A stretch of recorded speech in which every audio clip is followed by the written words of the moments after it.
Hello everyone, this is Vince12 signing in once more, and welcome back to Random Poster Critiques. And I know this is probably getting old by this point. I'm pre-recording these because these are very easy to record, and just saving these for, certain time skips, but whatever. So this week, or this day, or whenever I'm posting this story is called Dispatch, relatively short.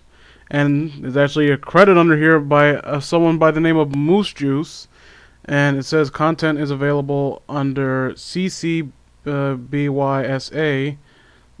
Okay, whatever.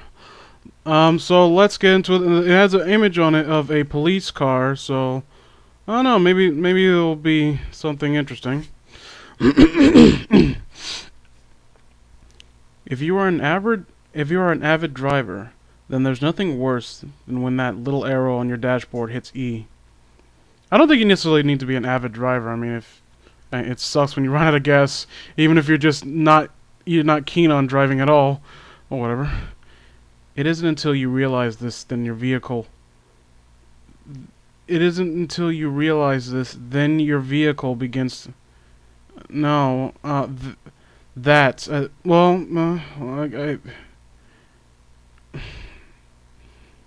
N and T are nowhere near each other on the keyboard. I had to bring up that because Michael O'Roy would probably get upset if I didn't. Your vehicle begins to cough and sputter. Despite stepping on the pedal as hard as you can, the car chokes its last belch and dies on the side of the road. You slam your forehead on the top of the steering wheel hard, almost out of punishing yourself for not stopping at a gas station sooner. You reach into your pocket and pull out your cell phone, only to be greeted by a message informing you about how bad the connection is here. I think reception is the word you want to use. I think there's a difference. So reception refers to when you're using cell phones. I don't know, I've never owned a cell phone. After declaring yourself an idiot, you open the door and step out into the darkness. It's fascinating how different the road appears at night. You ponder briefly on how you never noticed it before until you've seen it outside to notice it. You used notice it twice in the same sentence. You ponder briefly how you never noticed it. With frustration, you walk to the back of your car and open the trunk. When you slam it, a shrill siren makes you jump. Then you spin around and, with deep embarrassment, see a parked police car behind you, its lights on and its engine running. A feeling of elation washes over you as the friendly lights of the police car twirl on top of its hood. Okay, I don't want to make a black joke here, but I can because I am black, so, I'm privileged and whatnot. But this is growing up. Police cars were not something we were very keen on seeing, so I don't know what you're talking about. You take only a few steps forward before you realize how the figure inside the car isn't moving. Notice that the figure. You mean? I think that's a better use. You can't make out his features due to the blinding sensation of the lights, but you know he's looking straight at you. You try your best to explain the situation to him, but the officer never exits the vehicle. He just continues to watch you as you become increasingly uncomfortable. I don't know, maybe the police officer is blind. Maybe they do it like that. I don't know. Or maybe he's deaf. Deaf police officers? You ever thought about that? Instead of judging this guy? I'm only talking because this page down and my mouse isn't working because my lab is a piece of dinosaur feces.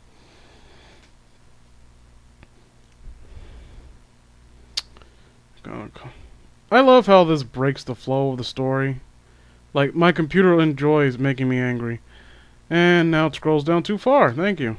Thank you. No, thank you. Oh, this story's a little bit longer than I thought it would be.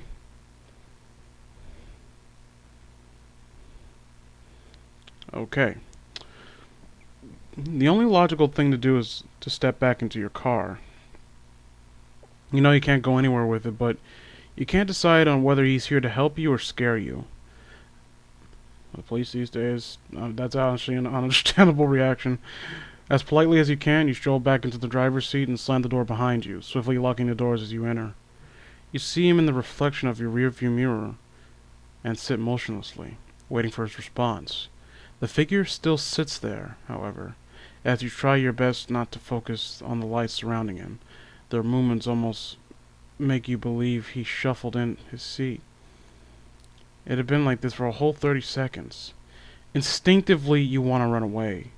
Looking out into the pitch black night, you note how well you could disappear into the dark, but then quickly realize how easy it would be to get lost. You look up at your rearview mirror and are greeted with the silhouette of the figure standing in front of his car, all lights shining around the glow that sucks all distinguished features from his body. Panicking, you try to start the car, but nothing can bring it back to life. As you do so, your eyes are fixed on the figure in your mirror. Then, in an almost dreamlike sense, the figure begins to push his body through the back of your car. He passes through the trunk without even moving the vehicle around, but you can't tell for certain as you rock the car in your feverish attempt to exit the vehicle. With his head barely visible poking through the cushions of the back seat, you fumble to unlock the doors. They jam to your horror. You kick at the door, even throwing your weight at it, but you realize it's too late. With incredible force, you are pulled into the back seat. Kicking and screaming is your only means of escaping its grasp.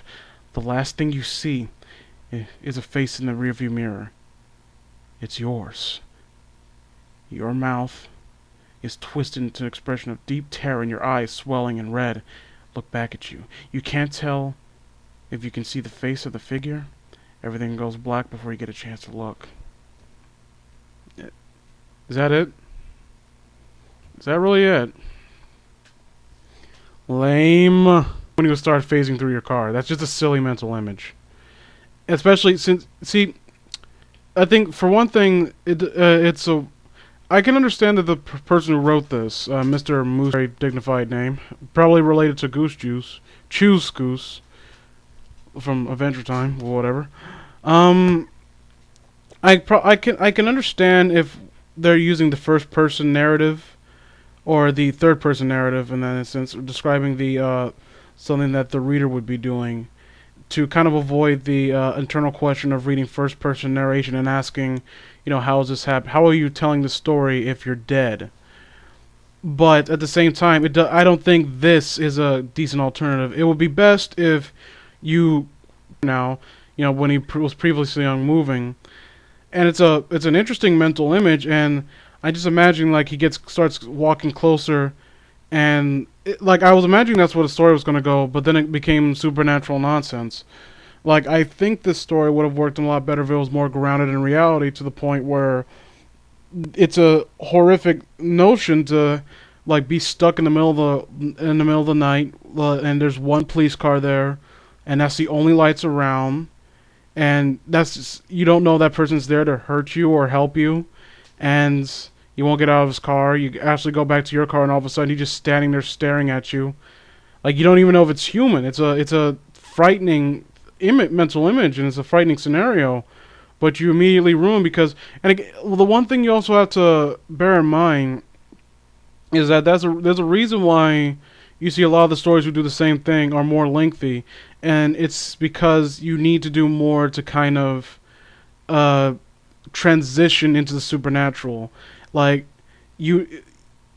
you build up atmosphere where you make it clear that this is a real world setting and such things are not possible, it should be jarring to the reader in the sense that this is not that it's suddenly happening, is that how could something like this possibly happen, in the horrific sense, where Candle Cove, I think, did a great job of building up to a rather unknown and supernatural origin, ending, and whatnot. And I know people probably don't heard the ending right now. If you haven't seen Red Candle Cove, you should read it. Do not read any of the spin-offs or read any of the sequels, or that they're all horrible, and I will not be told otherwise. The only good story out of Candle Cove was Candle Cove. But that did a better job of building it up because it was building up off a more real world scenario. And I have my flaws with Candle Cove. I have my issues, gripes with it. Some of which coming from some of the descriptions and how jarring it is to read out loud. And I think that it could have been maybe worded a bit better, but still, as a whole, it's a great story. And I think the MooseJuice, if you're listening, you could take a note from that and kind of understand how to build a more natural setting, so that the supernatural aspect becomes all the more jarring when it actually happens. Because like all of a sudden he's standing there, and then all of a sudden he's phasing through the car, and I wouldn't have put that in the story at all. Maybe he starts slowly walking to the hood of the car, and you don't necessarily need to kill the narrator vague in memory. Like if you want to see another story that does it, two stories that do it right, Mr. Teeth and Mr. Widemouth. Mr. Widemouth being one of my personal favorite, not even just creepy, just short stories in general, because how well it handled it set the setting exceptionally well, in my opinion. Like the creature itself it made it clear that this creature was otherworldly, but at the same time it did a good job of giving it a sort of humane traits that made it so you could, in a weird way, identify with it. And this, I think, kind of used some of that, where like we never really get to know. Like, I get one of the horror aspects is not being able to see the guy's body, but I don't know, maybe like humane traits, maybe like cold, like eyes, like even kind of a trick the reader a little bit and mess with their heads. Basically, like I couldn't see his eyes, but I could have sworn that they were just a milky white. But then again, I couldn't make it out. But then again, that's me. That's kind of how I would have taken it. And it's not necessarily the best way to go, but it is the way that I would have handled this. Now, this story as a whole isn't that bad, but it is like the build up. There's a mild build up here, but it leads to a non-existent climax. The climax is very weak because, again, this is what it always falls down to. The story's just too short, and it doesn't really have more of a chance to kind of build up the horror of the situation. Again, this is a legitimately good idea for a horror story or short horror. I can't remember the name of it, but I don't know where I'm going with this. But basically, this is a interesting and legitimately thought-provoking idea that was not implemented as well as it could have been. I'm not saying it was implemented poorly, but I would prefer that the person who read this, Mr. MooseJuice, goes back and redoes this, because this does have potential. And I said this before with the last one I read. Like, it's just a decent idea with not that great executions. But if I had to rank this, I'd give it a maybe 5 out of 10. Like I can't say it didn't unnerve me, because again, when he mentioned that the police officer had gotten out of his vehicle when he wasn't looking, he saw him through the rearview mirror. That legitimately kind of like that was a creepy mental image, and that legitimately got to me. And since the story is so short and the scares are so few and far between, there are very few scares because it's a short story. So that one moment did get a slight rise out of me. So I can't say right away that this story didn't succeed entirely in what it was setting out to do. But that's all I have to really say about this one. Stay tuned for the next random pop-up critiques, and I will try to see if I could ever find something actually that stuns me with its quality. So this is Vince 12 signing out. Long live the Inquisition.